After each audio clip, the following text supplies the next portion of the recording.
also known as Suga, host of Suga Friendz podcast. Last year in 2023, I started Suga Friendz podcast, and so I'm going to do a reaction video to some of the more important or insightful moments or gems that were dropped, funny moments that I think everyone should see again, and also provide, a little shout out to the artists who trusted me to tell their stories last year. So enjoy. First on the list is MTS Music. MTS Music is a rapper from Laurelton, Queens, New York, and he was the very first interview I did on Suga Friendz. I interviewed him about his EP called Kathy Ann's Son. Essentially, it was an ode to his mom and really his life, and who he was, and just really an identity project. He also had some lady records on there. He had some features from his friends who are also notable rappers in the underground scene. And MTS just had feel-good music on that album, and I just really enjoyed every bit of that interview. And it was my first interview, so I hold it dear to my heart. But I want to talk about one specific moment where MTS categorizes his music. So let's take a look. If I had to describe my music, I call it interstate music, where it's like you can put it on in the car, and by the time you get to wherever you go, you're like, damn, that shit finished. Like, it's one of those kind of feelings. Like, it's different vibes, but it's all in a riding mode. So I definitely I try to make music that don't seem too over loud. You know what I mean? More like just like smooth. Because I'm not saying I'm smooth. Like, I'm trying. Yeah, I get what you're saying, but you are though. Yeah, I'm from Queens. Nobody from Queens. Like, if you're from Queens, you are like a smooth dude just by nature. Like, I don't know. I think maybe like there's 50, but for the most part, all the Queens dudes were like smooth when I was coming up. So yeah, I just wanted to kind of keep it in the lineage. Yeah, and that's what and that's so being a part of interstate music, which was fascinating when I heard that, because one, I had never heard anyone use that lingo to describe their music, but it was so perfect.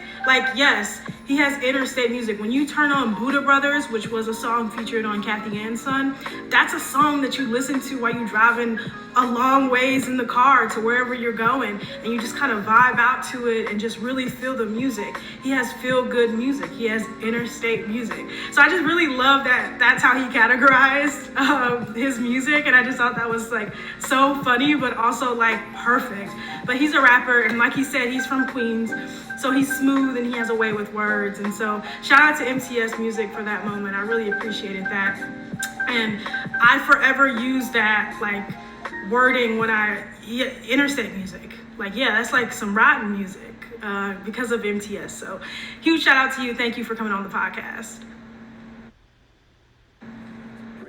Okay, so next on the list is an artist named Geronimo. So this is my second interview on Suga Friendz podcast, and it was probably one of the more introspective interviews I've ever done. Geronimo is full of wisdom, and he really takes a step back and listens to the question and answers it, and just drops gems, and just super informative and authentic. So he had a single release called Closing Act that I thought was really dope. It's just about his journey as a hip hop artist, right? And so we sat down for the interview, and he just dropped hella gems. But one of my favorite moments from the interview was when we talked about him performing. Performing as an artist is one of the more scarier parts of the career and the job as a whole. But the way Geronimo breaks it down, because he has so much performance experience, I thought it was super important conversation that was had, and I just want to share that with you all. So he dropped some gems. Let's take a look. And just go up there and rap, because I was convinced that, well, if I just rap, then they'll like me. They'll listen to me. But I've attended the concerts of a lot of really dope local performers, and I've got to study them and see what it is about them that is so infectious and so inspiring. As much as I can express through my words, there's so much more that we can express through our body language and our breath control. Lupe, example of somebody with excellent breath control in his 40s. I'm over here the crowd, and this guy's just like make it look easy. So I think that without really knowing it, I thought that I was above practice. These days, that's not so much the case. So what I'll do is I kind of break it up and then bring it back together. Like I'll be in the car just blasting the music and trying to see how I perform in that environment, because my tendency is to try to compete with the music, with the volume, despite the fact that I have a microphone in my hand that's designed to, you know what I mean, amplify my voice. So I maintain that in that loud environment without having in-ears. And so I've been practicing that in the car, just working on my breathing, and then I'll go in the garage and work on the other stuff. How do I make use of the space that I have on the stage, so that I'm not just like standing up here in one place? Because I've had performances where I was bored, and then I was like, I'm bored. They're definitely bored. And people like, I don't know, I'm So you saw the clip, and essentially Geronimo was just dropping so many gems about what it takes to learn how to be a great performer. And I love that he included the research and the studying he did to become a better performer and practice, right? Because sometimes we think that, oh, if we just jump up there and we do it, we're rappers or we're entertainers, then the people are going to be entertained. But we've seen commercial artists get on stage and bomb, right? Because they're not great performers. And he mentioned Lupe Fiasco. We both have a love for Lupe Fiasco, and he's so right. If you watch any Lupe Fiasco clip of him performing or have been to a concert like us, then you know that Lupe has really put in the work to study the art of performing. So I appreciate Geronimo so much for dropping the gems on the art of performing. And I wish you well in your journey to being a really dope artist. So the next artist is Pyro Lucain. He's from Connecticut. He's an MC and a producer. We sat down and we spoke about his very extensive catalog. And he dropped so many gems, specifically about marketing. But the moment in which I want to talk about is when I asked him what it meant to be an underground artist. I ask this question all the time to all of the artists that I interview, and I thought his answer was super insightful. So let's take a look. What does it mean for an artist to be underground? Like, even specifically to you, being in touch with what the do you think that people. means for you? That's it. Like just being in touch with the people. Like serving a purpose though. Like, you know, giving something that like, you know, somebody could take off of your blueprint and so they can implement into theirs. So it's really just staying connected to the people. Like really, like, cause music is music. Like you know what I'm saying? Like, only difference is who's behind it.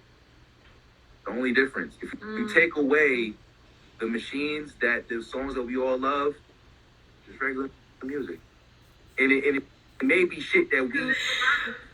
So that was Pyro Lucain, everybody. But I really loved his answer. He was like, being underground means being connected to the people, right? And that's so true, because why do we love the underground, or why do we love music discovery? It's because we get to see artists emerge early on, and we feel so connected to them, because what did he say? Behind the machine, they're just regular people. Well, he said there's just regular music, but it's just regular people who are making music, right?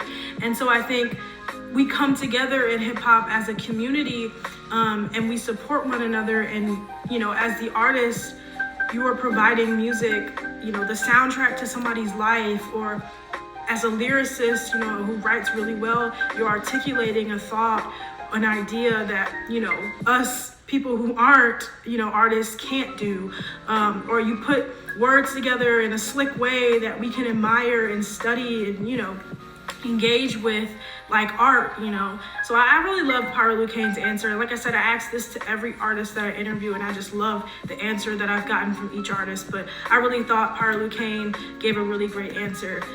Being underground means being connected to the people, and don't ever let anyone tell you that it means something different, or that, you know, sometimes I think underground has a negative connotation, especially modern day. Back in the day, it wasn't, but now people want to be emerging artists, right? People don't want to be like unknown, but that was sort of the beauty, the allure in hip hop was the come up, the unknown, right? The mystique. So shout out to Pyro Lucain. So the next artist is Daggz. I loved this interview. There are so many people that come up to me, believe it or not, with my small scale podcast. They do. They come up to me and they tell me how much they love the Daggz interview. Daggz interview is one of my most talked about interviews last year, and it was because of all of the gems and knowledge Daggz was dropping throughout the entirety of the interview. Daggz has been in music for a really, really long time, longer than some of your favorites in the underground scene, and he's been doing this for a while, and he has a lot of good information, and he just poured it all out there, and he was so honest and so open. And so I asked him about being an artist, and what it means to be about your business and handle up on your business, so that you have something when this is all said and done. So we're essentially just talking about the business element to music, because Daggz is a perfect person to talk to that about. He owns Grind Right Music, which is his own label, and he produces content and submits music through Grind Right. And so it was just a perfect opportunity to ask him, a businessman who also does music, about business, and I thought his answer was just so amazing. So let's take a look. That's behind the scenes shit. You ain't gotta come out swinging like that. You know what I'm saying? But you need to know that that's a part of the game now. It's not. You can't come in here and just be releasing records and then whatever happens. Like, it ain't gonna work like that. Like I used to do that all the time. And yeah, some things happened, but it wasn't the things that I needed to happen, and it definitely wasn't good. Like, no, I got the freedom to say, oh, well, shoot, I'm going to put out an album every 6 months. Or, I can do whatever I want. Ain't nobody telling me, oh, no, son, you only got 3 in the contract. We ain't putting out them other 2 feet. You know what I'm saying? So now I have control of certain things that I might not have had control of had I found the feel. It just makes sense. And I think a lot of new artists, especially the younger ones, they coming in with that I need the money first mentality. I think that was a lot of things that we wasn't asking for before, because it was more of a, man, I'm just trying to get on. You know what I'm saying? Like that was I think every rapper said I'm just trying to get on. That came from the era that I started. You know, so like, yo, I'm just trying to get on. I don't give a fuck what happens. I'm trying to get on. What does that mean? Exactly. Like, tell me what that means. Does that mean get a deal? Does that mean get this money? Does that mean get a show? Get a showcase? Like, what does that mean exactly? And I don't think anybody had an answer for what get on is, because they didn't know how to work. You know what I'm saying? So it's like, that kind of stuff taught me a lot. And then just sitting down and researching on my own, man, like, it's a legacy, Everything he said was so true. He said, what does that mean? Right? And the reason why I loved his answer so much is because when I talk to artists, I always ask them, like, one of good friends of mine used to say, why are you here for? Like, what is it? How do you see your career going? Like, what is it that you want out of this? And I know it seems crazy. It's like, what if I don't know? Like, that's okay. But you still need to have some business aspects set up. How are you approaching your career, right? Because I just want to get on, or I just want people to know that I was the best, is unfortunately not enough, right? Not when you have bills to pay, not when people are approaching you to sign deals and you don't know what they're talking about, and you signing contracts and you have no idea what's going on. And so he said exactly the truth. He was like, I think people just said that because they didn't really know how it worked. And that's so true. A lot of artists, especially when younger artists at that, go into situations because they don't know how it works. And so I think Daggz dropped a huge gem there. And we think, in the coming, era of hip hop, folks are still signing 360 deals, but there are also a lot of independent folks out here really killing it in the hip hop world, having their own labels and publishing their music through their own labels. And signing record deals and, just doing amazing things, but doing it themselves independently first, and then reevaluating, and being able to negotiate with something. So huge shout out to Daggz. I really enjoyed this interview, and thank you for coming on Suga Friendz podcast. You're releasing a project soon, so we're going to be looking out for that, and we're excited to see more from you. So if you made it this far, I just want to say thank you for tuning in to Suga Friendz podcast reaction video. I really appreciate all of my supporters, people who tap in with Suga Friendz. I just wanted to share my favorite moments from the podcast in 2023. I couldn't go and end last year and start 2024 without reviewing over those moments. I felt like the artists who trusted me and came on the platform to share their stories and talk about their beautiful art, they just dropped too many gems and said really insightful things. We had some funny moments. And I just needed to share that with everyone again and do the reaction video to review and just sort of have a wrap up, you know. So I really appreciate the artists who came on. You know, I can't thank you all enough. Stay tuned. 2024 is going to be big for me.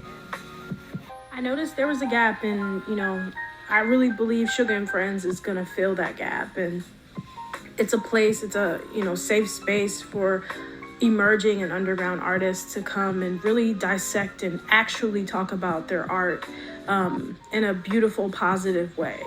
And that's just the energy we're passing on throughout the hip hop community. So if you want to support, feel free to subscribe, share, like, and more to come in 2024. Like I said, there'll be a part 2 to this video. So, you know, be looking out for that if you're interested. And yeah, big things coming up. And as always, don't gatekeep. Share great music with your friends.